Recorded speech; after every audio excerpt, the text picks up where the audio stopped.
Hello and welcome to Metabolic Aftershock. My name is Dr. Jade Tita. I'm so excited you're here. Let's talk a little bit about what Metabolic Aftershock actually is. The thing you need to know about the aftershock, when you think about an earthquake, right? You have this disruption in the Earth's surface. And then after that, you get these events that occur, these little disruptions that happen hours and days after the actual event. Well, you can think of that the same way in this workout. What we do in the workout is we create this metabolic disturbance. And we do it in such a way and with the type of biochemistry and physiological knowledge that allows us to not just burn fat during the workout, not just shape muscle during the workout, but create this aftershock effect that lasts hours and even days after the workout. Here's the thing that happens when most people work out. They do aerobic exercise, or they pace themselves, or they go for a walk or a jog, or maybe they do some resistance training. And when they leave the gym or they finish the workout, the burning effect stops. In this workout, we do things in a way that the workout continues, right?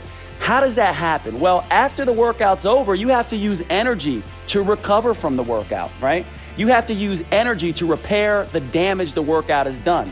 And you have to use energy to adapt and get better. Everything we do in the workout has meaning, and it creates this aftershock effect that is so beneficial to the metabolism. The other thing that's unique about this workout is the rest-based training concept. This is like nothing else you've seen in exercise before, because what most people do is they tell you to just go, go, go and not stop. In other words, you have to pace yourself in order to keep going.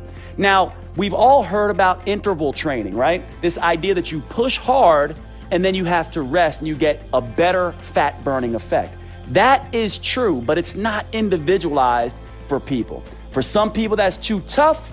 For other people, it's too easy.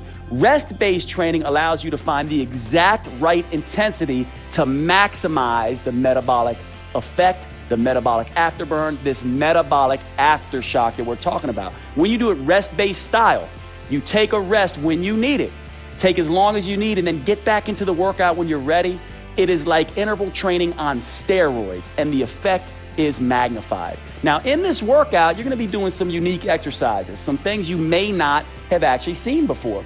And so I want to sort of tell you about these exercises. They're called metabolic chains, and I'm actually gonna bring in my wife, Jill, to help me demonstrate these. And so here's the thing to understand. With metabolic chains, we are basically taking a group of exercises that would normally be separate and stringing them together in a seamless chain. So let's demonstrate for them the metabolic chain that is a burpee chain, right? So what we're doing is we're gonna do a burpee and combine it with a push-up at the bottom, and then we're gonna do a Batman, and then we're gonna stand and do a squat jump. So that's what, 4 or 5 different exercises. So Jill comes down into the burpee, she does the push-up, she comes down into a Batman, she does that, then she comes up and jumps into a squat jump. Stop right there, Jill. Can you see how many movements that is, right? Creates a big metabolic disturbance. Now what we can do is add repetitions to that. So now what we'll do is we'll come down and Jill can overload each muscle group. So now she'll do 2 push-ups, 1, 2. Now 2 Batmans, 1 and 2. Then she'll come up and do 2 squat jumps, 1 and 2. Good job, Jill. So in this workout, what we'll do is we'll chain up to 4 every time, and then you'll start back over at 1. And what does that do? Creates a great metabolic disturbance and overloads the muscle. Now there's 2 different variations to that as well. One is called a rep chain. And so I'm gonna show you, and what this means is you're doing one single exercise like a squat, but we're varying the repetition as we go. So go into that squat and watch Jill. She does a full squat, then she varies the repetition range of motion and goes half squat. And then she varies it again and goes quarter squat or pulsing squat. Now she can do 2 regular squats, 1, 2, 2 half squats, 1, 2, and then 2 pulsing squats, 1, 2. And then she can go 3, 3, and 3. So 1, 2, 3. Then she does 3 half, 1, 2, 3, 3 pulsing, pulse, pulse, pulse. And let's go one more all the way to 4. Good. 4, 3, 2, 1. Then she does the half reps. 4, 3, 2, 1. Then the pulsing reps.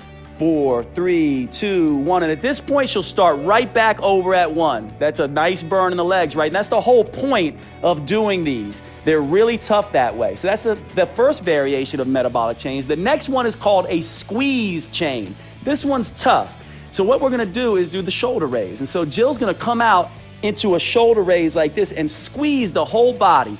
She's gonna count 1 second in her head, and then she's gonna release. Then she's gonna come up and squeeze 2 seconds and release. Then up and squeeze 3 seconds and release. And then up and squeeze 4 seconds and release. And then what does she do after that? She goes back to 1 second. Good, relax, Jill. So can you see these metabolic chains, right? We have sort of the burpee chain. You'll be seeing movements like that. You'll also be seeing the repetition range of motion changes. We call those rep chains. And then you'll see those squeezing chains as well.